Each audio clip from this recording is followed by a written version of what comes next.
안녕하세요. 서울에 살고 있는 30대 후반 애청자입니다.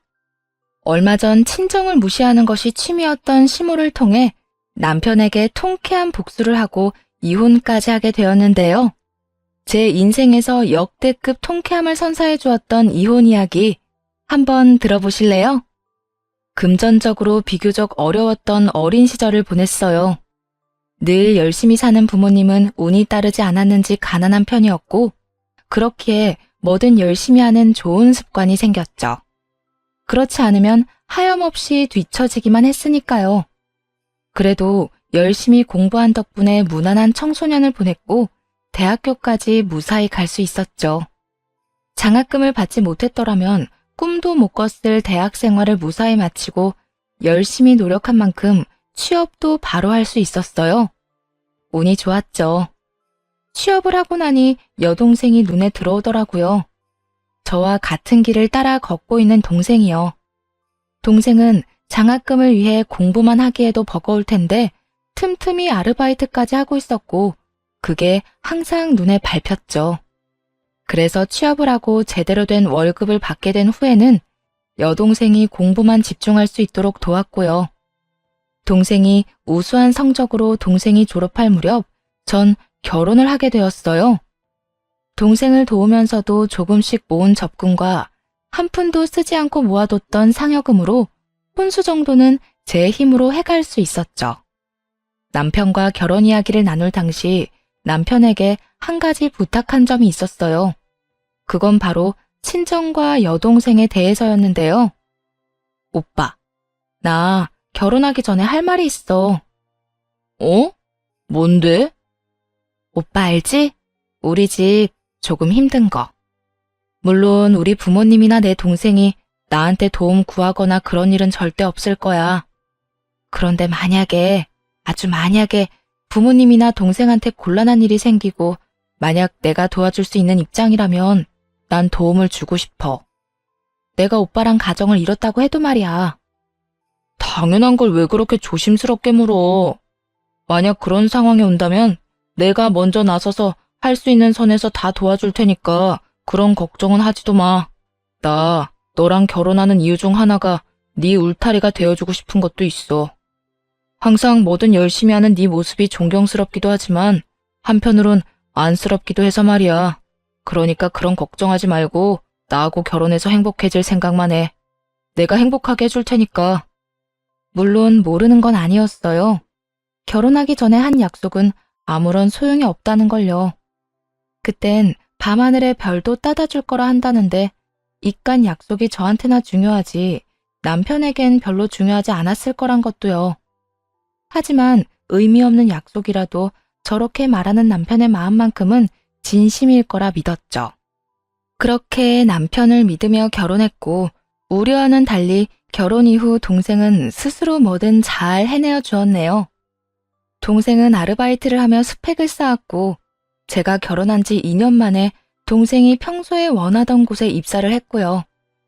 축하할 일이었지만 동시에 고민스러운 문제도 생겼죠. 친정과 동생 회사까지의 거리가 멀었고 도저히 출퇴근이 가능한 거리가 아니어서 자취를 해야만 하는 상황이었죠.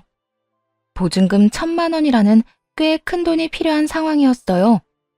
동생은 그간 아르바이트를 한 돈으로는 학원을 다녀서 모아둔 돈이 너무 적었고 친정의 도움을 구하기엔 여의치 않은 상황이었어요. 저도 부부 공동 돈은 있지만 개인적으로 모은 돈은 전혀 없었기에 남편에게 상의를 하게 되었네요. 여보, 이번에 우리 지우 입사한 거 알지? 알지. 거기 들어갈 거라고 고생 많이 했는데 기특하다 정말. 기특하긴 하지. 그런데 당신도 알다시피 친정이랑 회사랑 거리가 꽤 되잖아. 그래서 회사 근처에 자취해야 하는 상황인가 봐. 그래? 그러면 해야지. 어떻게 입사한 회사인데 거리 때문에 포기할 순 없으니까. 그런데 문제는 보증금이 많이 부족한가 봐. 그래서 내가 그 돈을 좀 해주고 싶어. 1,000만 원 정도. 뭐? 1,000만 원? 그 돈을 왜 당신이 해줘? 당신 돈 있어? 내가 그런 돈이 어딨어. 우리 같이 넣는 통장에 한 달 쓸 용돈 빼곤 다 넣는데. 그러면 혹시 부부 돈 건드릴 생각은 아니지? 절대 안 돼. 그 돈이 어떤 돈인데 당신 동생 돕는 일 했어? 남편이 했던 말이 있었으니 전혀 기대가 없었다면 그건 거짓말이겠죠. 남편이 흔쾌히 도와주면 참 고마울 일이라고 생각했지만 여의찮다면 개인 대출이라도 받아 도와줄 생각이긴 했어요. 그런데 사람 말이 아다르고 어다른 건데 저렇게 날 세워 완강하게 싫다고 하니 기분이 상하더라고요. 그리고 부부 돈이라고 해도 엄연히 제 돈도 있는 것인데 마치 자신 소유라는 듯이 말하니 화까지 났고요. 그 돈 당신 혼자 모은 돈 아니고 내 지분도 있는 돈이잖아. 물론 그렇다고 해서 내 돈이니 내 마음대로 쓸 거라고 우길 생각은 애초에 없었지만 그래도 당신이 말을 그렇게 하면 내가 너무 섭섭하지 않겠어? 당신이 섭섭하다고 해도 어쩔 수 없어. 그 돈 급할 때나 큰 돈 필요할 때 쓰자고 차곡차곡 모은 돈인데 내 입장에선 당신 동생 자취방은 급한 일이 아니라고. 그러니까 정해주고 싶으면 당신 힘으로 당신이 알아서 해줘. 그것까진 막지 않을 테니까.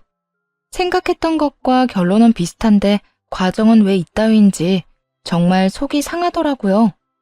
그때부턴 말이 곱게만 나가지 않더라고요. 당신이 굳이 그렇게 말하지 않아도 그렇게 할 거야. 그런데 당신 진짜 실망이다. 언제는 이런 일 있으면 먼저 나서서 돕겠다고 하더니 이게 먼저 나서 돕겠다는 사람의 모습이야? 아무리 결혼하기 전엔 뭐든 다 해준다고 호언장담한다지만 이건 달라도 너무 다른 사람이잖아. 그때 그 모습은 다 연기였어? 그냥 어떻게 해서든 결혼부터 하려고 지어낸 모습이었어? 그게 언제 한 말인데 그걸 아직까지 기억하고 있어? 이래서 여자들한테 무슨 말을 못한다니까. 그땐 그때고 지금은 지금이야. 당신이 믿을지 모르겠지만 그땐 진짜 뭐든 다 해줄 수 있을 것 같았어. 그런데 지금 막상 주려고 하니 아까운 걸 어떡해? 아까워? 그래, 뭐 알겠어. 아까울 수도 있겠지. 그런데 당신 지금 이렇게 행동하는 거 앞으로 두고두고 후회하게 될 거야. 사람 일이라는 거 정말 어떻게 될지 모르는 거야. 혹시 알아? 당신도 나한테 이런 부탁하게 될 날이 생길지. 그때 가서 아무리 부탁해도 국물도 없을 테니까 딴소리나 하지 마. 그런 걱정은 하지도 마라. 우리 집은 당신 집이랑 달라서 그 정도 돈은 얼마든지 구할 수 있어. 가난한 저의 집에 비해서는 어느 정도 여유가 있는 시댁이긴 했어요.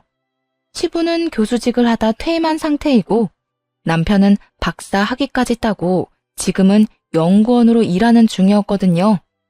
그래서 더 화가 났던 것도 있어요. 금전적으로 힘든 상황이 아닌데도 저렇게 치사하게 구니 말이에요. 남편은 제 말에 콧방귀를 끼며 절대 그런 일 없을 거라고 했지만 한 치 앞도 모르는 것이 사람 일이란 말을 떠올리며 두고 보자고 생각했어요. 결국 기분만 기분대로 상한 채 혼자 힘으로 1,000만 원을 마련해 동생에게 주었네요. 동생은 그 돈을 첫 월급 받는 순간부터 되갚기 시작하더라고요. 첫 부부싸움을 하고 난 후 그렇지 않아도 박사 아들보다 덜 배웠다고 틈만 나면 저를 무시하던 시모는 이 사건으로 인해 이제는 친정까지 무시하기 시작하더라고요. 입사한 남편이 시모에게 쪼르르 달려가 모든 걸 고에 바친 결과였죠. 아니, 무슨 집에 돈 1,000만 원이 없어서 시집간 딸이 돈 걱정을 하게 만들어? 너 시집 오면 친정하고는 끝이란 거 모르니? 언제까지 네 친정 돕고 살 거야? 하여튼 네 친정 부모님이나 네 동생이나 염치들이 없어? 어머님, 남편이 어떻게 말을 전했는지 모르겠는데 저 결혼하고 한 번도 친정 일로 돈 쓴 적도 없어요. 다른 도움도 준 적 없고요. 그리고 제가 여동생한테 해준 그 돈 돌려받지 않겠다고 했는데 동생이 자기도 돈 번다고 다달이 돈 넣어주고 있으니 그런 식으로 말하지 마세요. 제 가족들 남한테 해대거나 염치 없이 산 적 단 한 번도 없으니까요. 어머, 자기 가족 흉 좀 봤다고 눈 동그랗게 뜨고 말 대답하는 것 좀 봐. 이런 말이 듣기 싫었으면 애초에 그런 말이 내 귀에 안 들리게 했어야지. 네 친정 식구들 때문에 우리 아들이 얼마나 스트레스를 받았으면 그 진중한 우리 아들이 나한테 전화와서 1시간 넘게 하소연을 했겠어? 하여튼 너 우리 아들 스트레스 받게 하지 마라. 그렇지 않아도 연구소에서 힘든 애를 집에서까지 힘들게 하지 말라니 말이야. 다른 건 몰라도 군소리하지 않고 내조 하나는 잘하겠지 싶어서 결혼 허락했더니 이건 뭐 집도 가난해, 진정에서 치는 사고 수습하느라 내조는커녕 내 아들 스트레스만 주고 진작 내가 반대해야 했어. 그러게요. 저도 남편이나 시댁이나 이딴 인성인 것 같았으면 그때 남편이 결혼하자고 울고불고 매달리든 말든 그냥 결혼까진 안 했을 텐데요. 처음으로 어머님이랑 저랑 마음이 통했네요. 뭐야? 너 내 아들이 뭐가 부족해서 너한테 매달렸단 거야? 그리고 인성? 대학밖에 못 나온 주제에 어디 감히 내 박사 아들한테 인성을 논해? 박사면 뭐하나요? 자기가 뱉은 말도 못 지키는데. 어쨌든 여동생 일로 전 시댁이나 남편한테 미안한 마음 전혀 없으니까 괜히 여기까지 오셔서 트집 잡지 마세요. 평소엔 네 어머님하고 대답만 하던 제가 이렇게 따지고 드니 시모도 적잖게 당황한 모양이더라고요. 얼굴까지 붉히며 집으로 돌아가 버렸으니까요. 시모와 그렇게 다퉜단 이야기는 남편의 귀에도 들어갔고 그래서인지 남편은 더욱 찬바람이 불기 시작했어요. 저도 이미 마음이 상할 대로 상한 뒤라 대수롭지 않게 생각했죠. 그런데 어느 날부터 남편이 저만 보면 싱긋싱긋 웃으며 다가오더니 어느 날은 회사 앞까지 찾아와 기다리더라고요. 여기까지 무슨 일이야? 무슨 일은 당신 모시러 왔지. 퇴근할 때 버스에 사람 많아서 힘들다고 했었잖아. 오늘따라 그 말이 생각나서 일찍 끝내고 데리러 왔어. 웬일이래? 힘들다고 그렇게 말할 땐 들은 척도 안 하더니. 너무 속상해서 가만히 있었을 뿐이지 다 듣고 있었거든. 우리 오랜만에 외식하고 들어갈까? 들어가서 저녁 준비하기 힘들 거 아니야. 마음대로 해. 난 상관없으니까. 당신 아직도 화났어? 그러지 말고 풀어. 나도 그렇고 엄마도 그렇고 당신한테 미안해하고 있어. 그땐 우리가 조금 심했어. 그렇게까지 말할 건 없었는데. 나도 그땐 좀 예민해져 있어서 말이 좀 심하게 나갔어. 앞으로는 조심할게. 그러니까 화 좀 풀어. 이미 실망감이 너무 컸던 터라 이런 말도 크게 와닿진 않더라고요. 그저 갑자기 변해버린 남편의 행동이 의아할 뿐이었죠. 그리고 그 의문은 일주일도 되지 않아 풀리게 되었습니다. 여보, 바빠? 이야기 좀 할 수 있어? 말해. 왜? 무슨 일 있어? 큰일은 아니고 우리 엄마 급하게 수술이 필요한 상황인가 봐. 그래서 하는 말인데 우리 돈으로 수술비 좀 해줘도 될까? 수술이라고 하니 깜짝 놀랐어요. 며칠 전 지나친 친절을 베푸는 시모와 통화를 할 때까지만 해도 그런 말은 없었거든요. 거기에다 시댁에 돈이 없는 것도 아닌데 얼마나 큰 수술이면 우리 돈까지 필요한가 싶어 아무리 싫은 시모라도 걱정이 다 되더라고요. 뭐? 수술? 무슨 수술인데? 어머님 많이 아프셔? 며칠 전에 통화했을 때만 해도 괜찮으신 것 같았는데. 여보, 일단 진정 좀 해. 누가 보면 우리 엄마 아니고 당신 엄마인 줄 알겠다. 당신이 생각하는 것만큼 그렇게 심각한 거 아니니까 일단 진정 좀 해. 그래? 그러면 다행이고. 그런데 어디가 얼마나 안 좋으시길래 수술까지 하셔. 뜸들이지 말고 빨리 말 좀 해줘. 그게 사실은 우리 엄마 젊을 때 쌍꺼풀이랑 코 수술했었거든. 그런데 이번에 재수술이 하고 싶은가 봐. 들어보니까 성형에도 유행이 있다며? 당신도 알잖아. 우리 엄마 유행에 민감한 거. 그래서 이번에 병원 가서 견적 좀 받고 왔는데 재수술이라 금액이 많이 나온다고 나한테 돈 좀 달라고 하시네. 우리 통장에서 줘도 되지? 맥이 탁 풀리며 제정신이 아니구나 하는 생각이 확 들었네요. 고작 성형수술인 줄도 모르고 걱정했던 제가 한심하기까지 하더라고요. 그러면서도 보증금 1,000만 원에 덜덜 떨던 그때 사건이 떠오르며 후회하지 말란 제 말에 콧방귀 끼던 남편의 얼굴이 스쳐 지나갔죠. 부부 돈으로 내 동생 살집 보증금 해주는 건 절대 안 돼도 어머님 성형수술 비용 해주는 건 되는 모양이네. 어? 이미 다 지나간 일을 왜 또 떠올리고 그래. 그땐 내가 진짜 미안했다고 사과도 했잖아. 다 지나간 일은 덮어두고 이번에 우리 엄마 성형수술은 좀 시켜주자. 응? 당신 돈으로 그 수술을 시켜준다고 해도 황당할 마당에 뭐? 우리 돈으로 해주자고? 난 싫은데 어떻게 하지? 뭐? 당신 지금 싫다고 한 거 맞아? 그러니까 우리 엄마 성형수술비 안 해준다고? 남편은 제가 반대하는 상황은 전혀 예상하지 못했다는 듯 많이 당황스러운 표정으로 되물어오더라고요. 평소 가족이라면 끔뻑 죽는 저희니 시댁 일에도 끔뻑 죽을 거라 생각했던 것이었죠. 만약 시모가 건강 문제로 수술을 해야 하는 상황이라면 흔쾌히 도와줬을 거예요. 아무리 미워도 사람 목숨이 오가는 것인데 그런 일에 돈으로 치사하게 굴고 싶진 않았으니까요. 하지만 오로지 미용이 목적인 수술, 거기에다 저와 저희 집을 그렇게 무시하던 시모에게 전 동전 하나 보탤 생각이 없었습니다. 말이 좋아야 수술이지. 그것 때문에 죽고 사는 문제도 아니고 난 절대 그런 곳에 내 돈 보탤 생각 없거든? 당신 말대로 아까워서 싫어. 내가 어떻게 벌고 모은 돈인데 그 돈을 그딴 데다가 써? 그렇게 해주고 싶으면 당신이 알아서 해드려. 내가 내 동생한테 그랬듯이 말이야. 그런데 내 동생은 내가 그렇게 갚지 말라고 해도 꼬박꼬박 갚던데 어머님은 그냥 주는 거나 마찬가지겠네? 뭐 그것도 당신 사정이니까 알아서 해. 그것까진 나 역시 당신처럼 전혀 상관하지 않을 거니까. 당신 진짜 치사하게 이렇게 나올 거야? 먼저 치사하게 나왔던 게 누군데? 내가 그때 이런 일 있을 때 후회하지 말라고 하니까 절대 후회할 일 없다고 콧방귀까지 낀 사람이 당신이야. 그때 그 다짐처럼 스스로 알아서 해. 말문이 막힌 남편은 방으로 들어가 버렸고 그 뒷모습을 보며 한참을 비웃어 주었네요. 그렇게 다음 날이 되었고 시모가 집으로 찾아왔더라고요. 이미 충분히 예상했던 터라 놀랍지도 않았죠. 너 내 수술비 못 해준다고 했다며? 네가 뭔데 그 돈을 해준다 만다 말을 더 해? 제가 먹이는요, 그 돈 주인이죠. 주인? 웃기고 있네. 들어보니까 너 혼자 모은 돈도 아니고 내 아들이랑 같이 모은 돈이라며? 그리고 시집와서 모은 돈은 다 가장 돈인 거 모르니? 네가 언제 얼마를 보탰는지는 몰라도 다 내 아들 돈이니 넌 상관하지 마.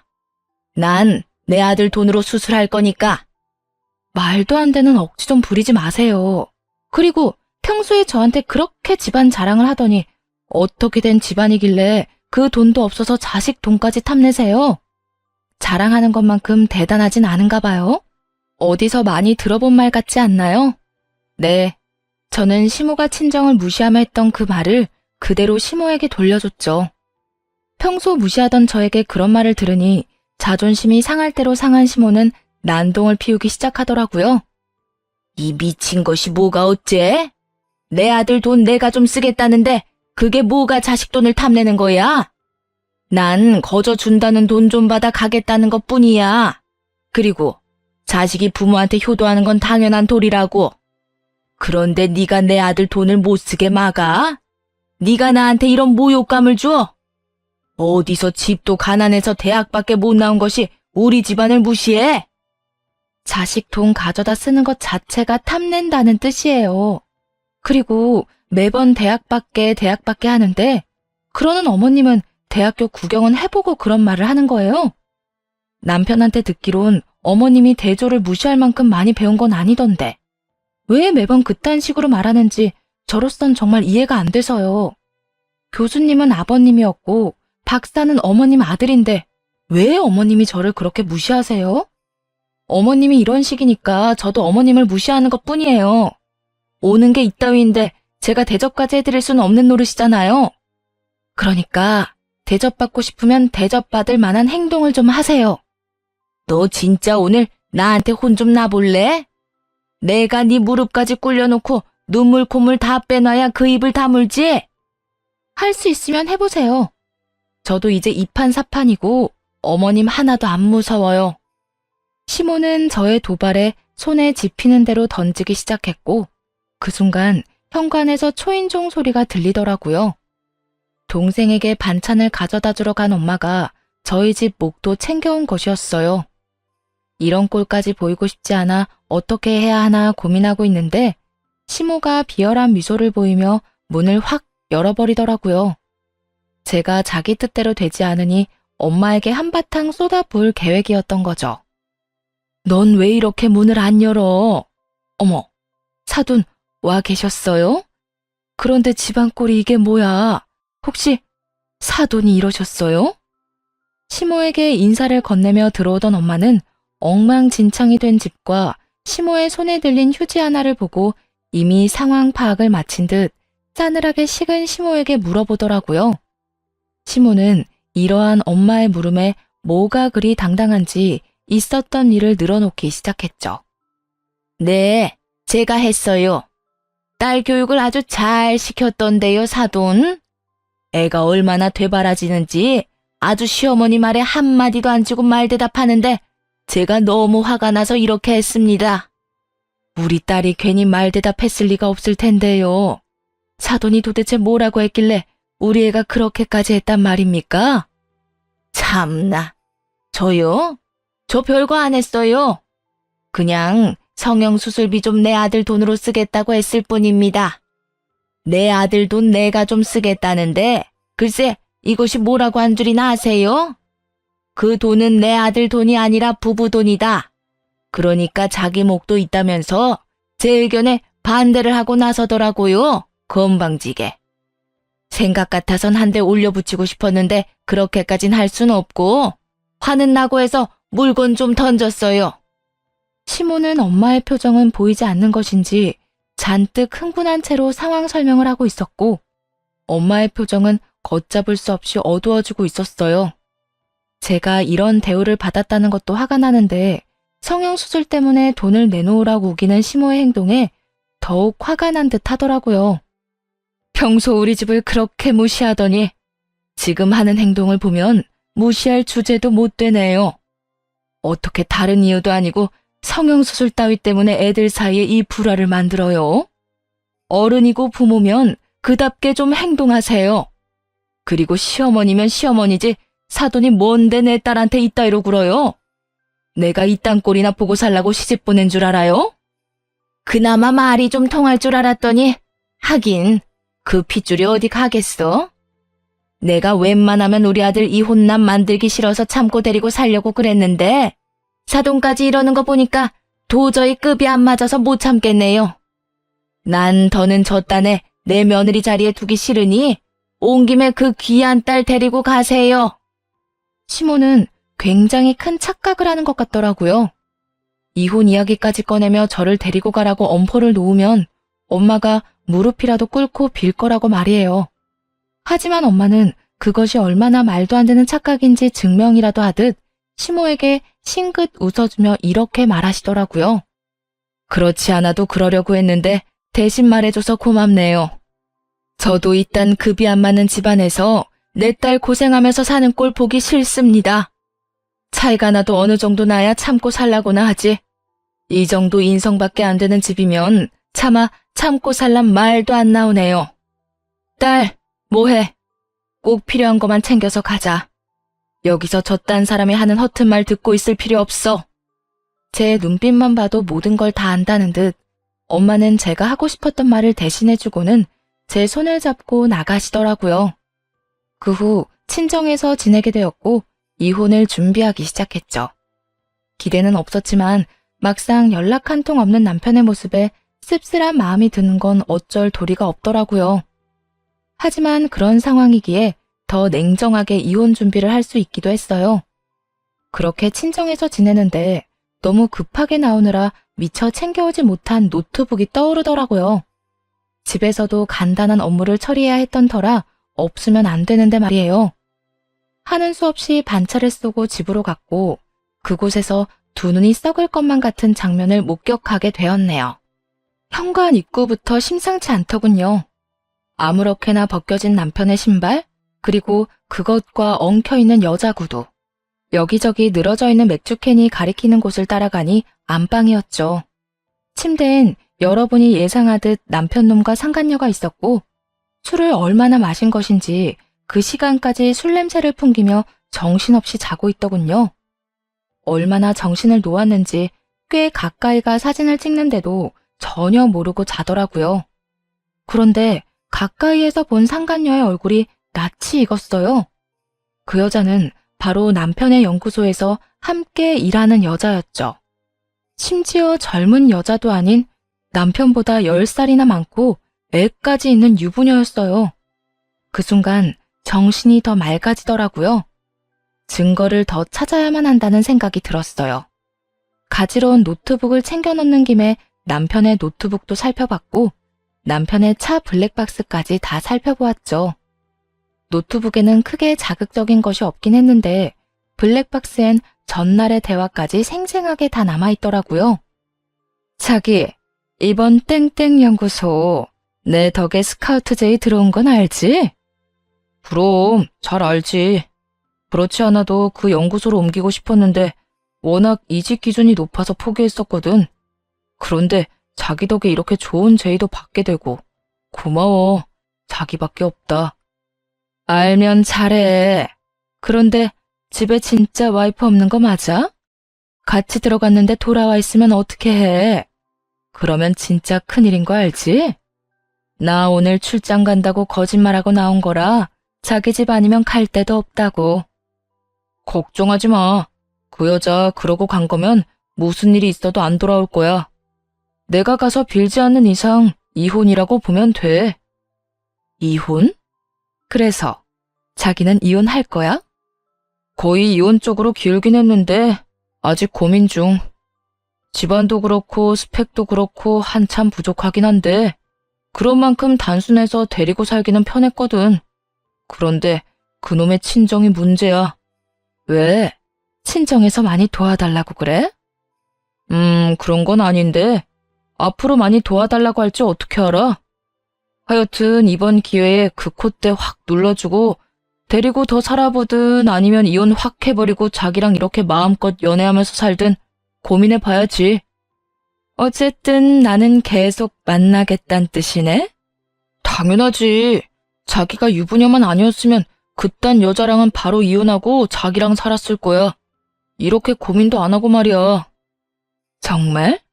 그 말 진심이야? 당연히 진심이지. 가정에선 그따위로 굴던 남편놈은 사회에선 좋은 연구소의 스카우트 제의를 받은 상황이었고 거기에는 10살이나 많고 애 딸린 상간녀의 조력이 있었더라고요. 모든 것을 확인하고 화도 나지 않았어요. 배신감? 그런 사치스러운 감정도 느껴지지 않더라고요. 그저 어떻게 해야 저 두 연놈에게 제대로 복수할 수 있을까 하는 생각뿐이었죠. 그렇게 고민 끝에 계획한 복수의 시작은 시모였습니다. 우선 시모에게 두 사람의 불륜 현장을 찍은 사진과 함께 상간녀가 어떤 여자인지 상세히 설명해 문자로 보냈어요. 문자를 보낸 지 5분도 되지 않아 잔뜩 흥분한 시모에게 연락이 오더라고요. 이게 다 뭐니? 내 아들이랑 같이 있는 이 여자 유부녀란 말이 사실이야? 네, 같은 연구소에서 일하는 여자예요.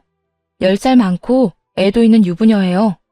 보니까 남편이 저 늙은 여우한테 완전히 홀린 것 같은데 상대가 상대인 만큼 어머님도 꼭 아셔야 할 것 같아서 알려드렸어요.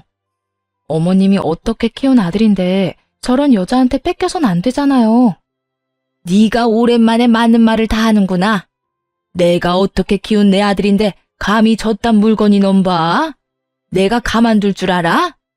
그러니까요. 남편이랑 같은 연구실에 있는 여자니까 찾아가면 바로 찾으실 수 있을 거예요. 하루라도 빨리 찾아가서 본때를 보여줘야 하지 않겠어요? 이런 일은 미루면 미룰수록 골치 아프다고요. 혹시나 저러다 임신이라도 하면 저야 이혼하면 그만이지만 어머님은 꼼짝없이 아들 뺏기는 건데 그건 정말 말도 안 되잖아요. 뭐 임신? 당연히 그건 안 되고 말고. 일단 알겠다. 끊어. 조금 긁어줬을 뿐인데 시모는 예상대로 눈이 확 돌아버려선 남편의 연구소로 찾아갔고 전 그런 상황을 구경하기 위해 연구소로 향했죠. 연구소에 도착하니 시모는 상간녀의 머리채를 잡아 뜯고 있더라고요. 남편은 그런 시모를 말리느라 정신이 없었고요. 시모의 난동으로 스카우트는커녕 연구소에서도 잘리게 생겼으니 애가 탁했죠. 이 미친 거사! 유부녀의 애까지 딸린 주제에 감히 내 아들한테 꼬리를 쳐? 내 아들이 어떤 아들인데? 우리 집안이 어떤 집안인데 감히 너 따위가 그 더러운 몸을 누구한테 들이밀어? 이거 좀 놓고 말하세요. 아프다고요. 자기야, 자기 엄마 좀 어떻게 해봐. 자기? 이게 그래도 정신 못 차리고 누가 누구 보고 자기래? 너 오늘 내가 무릎 꿇고 싹싹 빌 때까지 괴롭혀줄 테니까 각오해. 아이씨, 진짜 이 아줌마가 미쳤나? 아줌마 아들이 먼저 나 꼬셨거든요. 이것저것 도와달라고 들러붙은 게 누군데 나한테 이래요. 그렇게 사람 잡고 싶으면 아줌마 아들이나 잡아요. 내 아들이 뭐가 모자라서 너 따위 것한테 도움을 구해. 거짓말을 해도 말이 되는 거짓말을 해야지. 자기, 계속 보고만 있을 거야? 얼른 안 도와줘? 상간녀는 고함을 질러댔고 그제야 남편은 정신이 돌아온 것인지 황급히 시모를 떼어내더라고요. 엄마, 이거 좀 놓고 이야기해. 여기 내가 일하는 곳이야. 엄마가 이렇게 하면 앞으로 나는 어떻게 해? 내가 뭘 어쨌다고 이래? 몰라서 물어? 지금 엄마 때문에 나 진짜 곤란해졌다고. 길게 말할 것도 없이 주변 좀 돌아봐. 사람들이 다 구경하러 와 있는 것 좀 보라고. 남편은 시모를 떼어내며 화를 냈고 시모 역시 그제야 주변 사람들이 눈에 보이는 듯 헛기침을 하며 옷 매무새를 가다듬더라고요. 그러면 뭐 하나요? 이미 온 연구소 사람들이 다 구경하러 몰려온 상황이었는데요. 전 재미있는 구경을 하고 연구소 밖으로 나왔고 조금 기다리니 남편에게 쫓겨난 시모도 혼자 걸어 나오더라고요. 그리곤 저에게 다가와 눈물을 흘리며 하소연하기 시작했어요. 예, 우리 아들이 어떻게 나한테 이렇게까지 할 수가 있니? 내가 자기를 어떻게 키웠는데? 그 사람 많은 데서 나한테 화를 내는 것도 모자라 그렇게 치욕스럽게 쫓아낼 수가 있어? 그까진 여자가 뭐라고? 여자가 엄마보다 중요할 순 없는 거잖니? 여자가 중요해서 그랬겠어요? 어머님은 잘 몰랐나 본데 그 여자가 어머님 아들이 그렇게 가고 싶어 하던 연구소에 들어가는 걸 도와줘서 그런 거라고요. 뭐? 너 왜 그걸 지금에서야 말하는 거야? 진작 말해줬으면 내가 이렇게까진 안 했을 거 아니야? 그러니까 말 안 했죠. 그런 사실까지 다 알려주면 어머님이 이렇게 난동을 피우기는커녕 잘했다고 칭찬해줬을지 누가 알아요? 그렇게 되면 제 계획과는 달리 저 쓰레기 같은 인간이 원하는 바를 다 이뤘을 텐데 제가 그 꼴을 어떻게 봐요? 뭐라고? 그러니까 네 말은 네 계획에 날 이용이라도 했단 이 말이야? 네, 맞아요. 어쨌든 감사해요. 덕분에 손 안 대고 코 풀었네요. 그러면 부디 건강하세요. 그렇게 바라던 성형수술도 꼭 받으시고요. 자기 손으로 아들의 중요한 기회를 날려버린 것을 안 시모는 그 자리에서 주저앉아 대성통곡을 했고 전 그런 시모를 뒤로하고 돌아왔네요. 이렇게 통쾌한 마음으로 시작한 복수는 이혼을 통해 더욱 통쾌해졌어요. 결혼 생활 동안 당한 것들도 문자로 다 남아있었고 가정에도 충실하게 임했기에 재산 분할 및 위자료까지 잘 받을 수 있었거든요. 물론 시모와 상간녀에게도 위자료를 받아냈고요. 금융치료 말로만 들어봤는데 정말 그만한 치료가 또 없더라고요. 전 남편은 스카우트가 무산된 건 물론이고 잘 다니고 있던 연구소까지 상간녀와 나란히 잘렸다고 하더군요. 이렇게 싱겁게 복수가 끝났냐고요? 그럴 리가요. 제 가정을 망쳐버린 상간녀의 가정은 아직 멀쩡하잖아요? 수소문을 해 상간녀의 남편을 만나 모든 사실을 알렸죠. 그 덕에 이혼당하게 된 상간녀는 곧 찾아오더라고요. 너 진짜 미쳤어? 네가 뭔데 내 남편을 만나서 그딴 것까지 말해? 양심이 없는 것인지 정신이 나가버린 것인지도 구분이 되지 않더라고요. 감히 불륜녀 주제에 저리도 큰 소리를 치는 그 낯짝에 할 수 있는 모든 건 뭐든 다 하겠다 싶은 심정이었어요.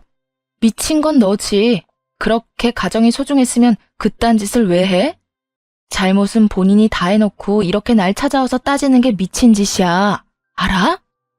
네 가정은 원래 다 깨진 가정이었고 내 가정은 완벽했다고. 그런데 네가 뭔데 내 완벽했던 가정을 산산조각 내? 너 때문에 내 인생은 다 망해버렸는데 어떻게 책임질 거야? 이미 깨진 가정의 남자랑 바람 피우면 불륜이 아닌 게 돼? 그리고 완벽한 가정 좋아하시네. 네가 내 남편이랑 그딴 짓 한 순간부터 완벽한 가정 따윈 물 건너간 거였어. 네 가정 네가 깨놓고 누굴 찾아와서 큰 소리야? 아직 매운맛 덜 봤지? 내가 너 앞으로 한평생 얼굴도 못 들고 다니게 해줘? 네가 어디서 뭘 하든 어떤 사람을 또다시 만나 가정을 꾸리든 내가 끝까지 쫓아가서 불륜녀 상간녀라고 고함 한번 질러줘야 정신 차릴 거야? 이 미친 게, 너 그러기만 해봐. 나라고 가만히 있을 것 같아? 내가 너 경찰에 신고할 거야. 너 가만히 안 둘 거라고. 마음대로 해. 누가 더 손해인지 한번 두고 보면 알겠네. 그때는 화가 머리끝까지 날 수밖에 없는 상황이었고 더 이상 필터를 거칠 정신도 없었네요. 끝까지 강하게 나오던 상간녀는 핏대까지 세우며 악소리를 내고 고함을 질러댔지만 결국 제 손에 질질 끌려 쫓겨나게 되었습니다. 상간녀는 그렇게 이혼을 당했고 전 남편은 상간남 소송까지 걸려 그간 모은 돈은 물론이고 가지고 있던 집까지 처분하여 상황을 간신히 정리했다고 하더군요. 말 그대로 빈털터리 신세가 되어버린 것이었어요. 전 시부는 다른 것도 아닌 유부녀와 바람났다는 사실이 용납이 안 된다며 저에게 연락이 와 몇 번이나 사실을 확인하시더군요. 하지만 대답은 같았죠. 화가 머리끝까지 난 전 시부는 한 푼도 없는 전 남편을 쫓아내버렸다고 합니다. 전 시모는 그런 시부를 설득하다 같이 쫓겨났다고 하고요.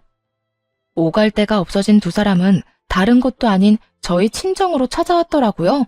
뻔뻔하게도 말이에요. 찾아와서 한다는 말은 더욱 뻔뻔했어요. 아가, 그동안 미안했다.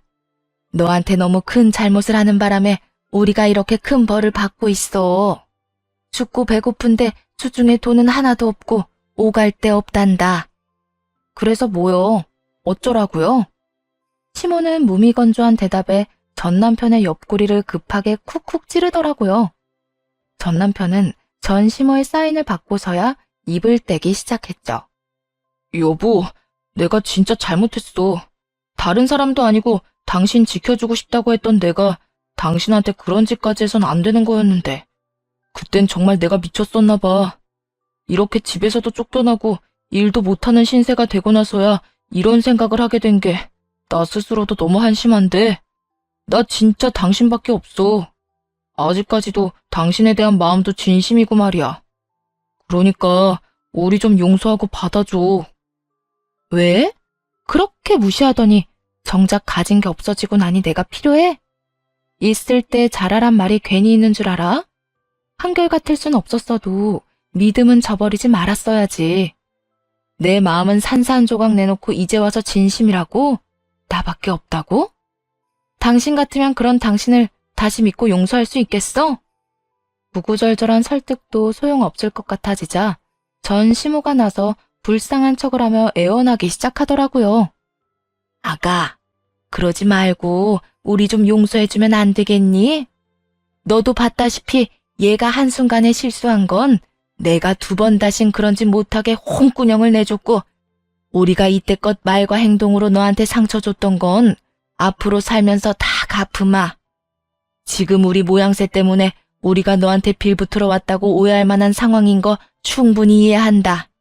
그런데 우리는 절대 그런 마음으로 널 찾아온 건 아니야. 우리도 이런 꼴로 널 찾아오고 싶진 않았어. 좀 더 제대로 된 모습으로 당당하게 와서 용서를 구하고 싶었는데 상황이 여의찮아서 이 꼴로 오긴 올 수밖에 없었다. 우린 다른 것보다 네 용서를 가장 바라고 있어. 그러니까 우리 아들 좀 용서해주고 다시 내 아들하고 좀 살아주면 안 될까? 청산 유수가 따로 없더라고요. 거짓골을 해서는 믿을 수 없는 말을 어찌나 그럴듯하게 하는지. 참 그것도 능력이다 싶더라고요. 본인 스스로도 말 한 번 잘했다 싶었는지 그 와중에도 뿌듯한 얼굴을 숨기지 못하더군요. 이런 전시모를 향해 헛웃음을 지어 보였고 그 사이 엄마가 나서 전시모의 입을 막았죠. 아유, 그랬어요? 그런 사정이 있었으면 진작 말을 하지 그랬어요. 역시 사돈은 말이 좀 통하시네요. 사돈은 저랑 제 아들 마음 잘 아시겠죠? 그럼요. 정 사정이 그러면 딸아이 설득해서 기다리라고 할 테니 모양새가 볼만해지면 찾아와서 다시 비세요. 엄마가 말을 걸 때까지만 해도 희망에 가득 찼던 전시모의 얼굴이 한 방에 보기 좋게 일그러지더라고요. 얼마나 당황한 것인지 말까지 더듬기 시작했죠. 뭐라고요? 그쪽이 그랬잖아요. 좀 더 제대로 된 모습으로 당당하게 와서 용서를 구하고 싶었다고. 기회를 줄 테니 좀 더 제대로 된 모습으로 찾아오세요. 취업도 다시 하고 통장도 좀 두둑하게 만들어서 찾아와서 빌면 우리 딸 마음이 조금 풀릴지 누가 알아요? 지금 그 꼴은 좀 누가 봐도 쫄딱 망하게 돼서 빈대붙으러 온 꼴이지 않을까요? 태연한 얼굴로 시모의 전곡을 찔러가며 약 올리는 엄마를 보는데 정말이지 내 편이라 다행이다 싶더라고요. 엄마의 뜻대로 시모는 팔짝팔짝 날뛰며 본색을 드러내기 시작했습니다. 사돈, 말이 너무 심한 거 아니에요? 빈대? 감히 지금 누구 보고 빈대라는 단어를 갖다 붙이는 거예요? 지금 우리 모습이 아무리 꼴사나워졌다고 해도 그딴 경박한 단어를 우리 모자한테 붙이는 건 예의가 아니죠. 사돈 같은 소리 한다. 내 딸이 당신하고 당신 아들한테 소송까지 해서 이혼한 지가 언젠데 사돈은 무슨 사돈이야? 그리고 지금 우리 앞에서 예의 따지는 거 뻔뻔해도 너무 뻔뻔하다고 생각 안 해? 하긴 그 정도 뻔뻔함도 없었으면 감히 여기 와서 낯짝 들이밀 생각도 못했겠지. 뭐야? 이 여자가 상황이 급해서 사람 대접도 해주려고 했더니 감히 이딴 식으로 날 무시해? 우리가 지금 꼴이 이렇다고 언제까지 꼴이 이럴 것 같아? 우리 아들 박사야, 박사. 그런 내 아들이 언제까지 백수일 것 같냐고. 다시 잘 나가면 네 딸 따윈 한 트럭으로 가져다 줘도 눈길도 안 준다 이거야. 그렇게 되기 전에 기회 좀 주려고 했더니 아무것도 모르는 멍청한 물건이 뭐가 어쩌고 저쩌고 해? 뻔뻔? 빈대? 우리도 네 딸 같은 거 필요 없다 이거야. 그러니까 박사 아들 다시 잘 나가게 되면 찾아와서 큰 소리 치라고. 집도 절도 없이 거짓골로 와서 그딴 말 해봤자 아무 소용없으니까 말이야. 계속 여기서 이렇게 소란 일으키잖아? 그러면 귀하디 귀한 박사 아들 경찰서 구경도 하게 될 거야. 그쪽이랑 나란히 손 붙잡고 말이야. 이 여편네가 진짜 보자 하니까. 전시모는 말버릇만큼이나 손버릇 역시 좋지 않았고 엄마를 향해 손을 뻗어오더라고요. 그 순간을 놓치지 않고 아빠는 전시모의 양팔을 잡았고 그대로 끌어다 문 밖으로 내쫓았네요. 그리곤 전 남편 역시 아빠에게 멱살이 잡힌 채 끌려 나갔고요. 이혼을 하기 전 전시모가 난동을 부려 엄마 손을 잡고 집을 나와야 했던 그 수모를 엄마는 제대로 갚아준 것이었죠. 그 후 모자의 꼴은 더 불쌍해졌다고 하더라고요. 워낙 우리 박사 아들 타령을 하며 사람들을 한껏 무시하고 다녔던 터라 전시모의 친정이나 친인척들도 그들의 연락을 무시한다고 하더군요. 그 덕에 전 남편과 전시모는 작은 원룸에서 월세살이를 하며 지낸다는 이야기를 들었네요. 그것뿐만이 아니었죠. 온실 속 화초처럼 자랐던 전 남편은 그저 지 엄마에게 살려달라는 말이나 해대고 전시모는 그런 전 남편 때문에 몸져 누웠다고 하더라고요. 참 그들에게 잘 어울리는 결말 아닌가요? 박사 아들이 뭐 크게 대단한 것처럼 사람 깔보고 남들을 업신여기던 전시모는 갱생 의지도 없이 징징거리는 전 남편 때문에 병이 났다는 게요. 절대 돈 때문에 아쉬운 소리 할 리 없다고 큰 소리치던 전 남편은 그 작은 방에서 시모 얼굴만 보고 살아야 하는 그 꼴도 그렇고요. 그에 비해 전 아주 잘 지내고 있습니다. 좋은 기회가 생겨 회사를 더 큰 곳으로 옮겼고 친정도 좀 더 좋은 집으로 옮겨드렸어요. 지금은 그곳에서 함께 지내고 있네요. 무엇보다 가장 좋은 소식은 바로 동생의 결혼 소식인데요. 다가오는 봄에 결혼을 할 예정이에요. 며칠 전 동생이 백화점 상품권을 건네며 결혼식에 입을 좋은 옷 한 벌 사라고 하더라고요. 그리고 이어진 동생의 말에 얼마나 울었는지 모릅니다. 언니, 내가 이렇게 잘 클 수 있었던 건 다 언니 덕분이야. 언니가 앞에서 잘 끌어주고 힘들 땐 뒤에서 잘 밀어줘서 내가 여기까지 올 수 있었어. 언니 덕분에 나 진짜 좋은 사람으로 잘 자랐고 그 덕에 이렇게 좋은 사람이랑 결혼까지 다 하게 됐어. 고마워, 언니. 나한테 언니는 진짜 부모님 같은 사람인 거 잘 알지? 앞으로 내가 잘할게. 아니야. 내가 너한테 뭘 얼마나 해줬다고 그래. 네가 열심히 살았으니까 다 잘 된 거지. 그런 말 하지도 마. 나 언니가 아니었으면 그렇게 열심히 살지도 않았을 거야. 언니가 열심히 살면 뭐든 다 이룰 수 있다는 거 보여줬으니까 나도 열심히 했고 힘이 들 때마다 난 괜찮다고 하는데도 끝까지 언니가 도와줘서 뭐든 다 해낼 수 있었어. 고마워.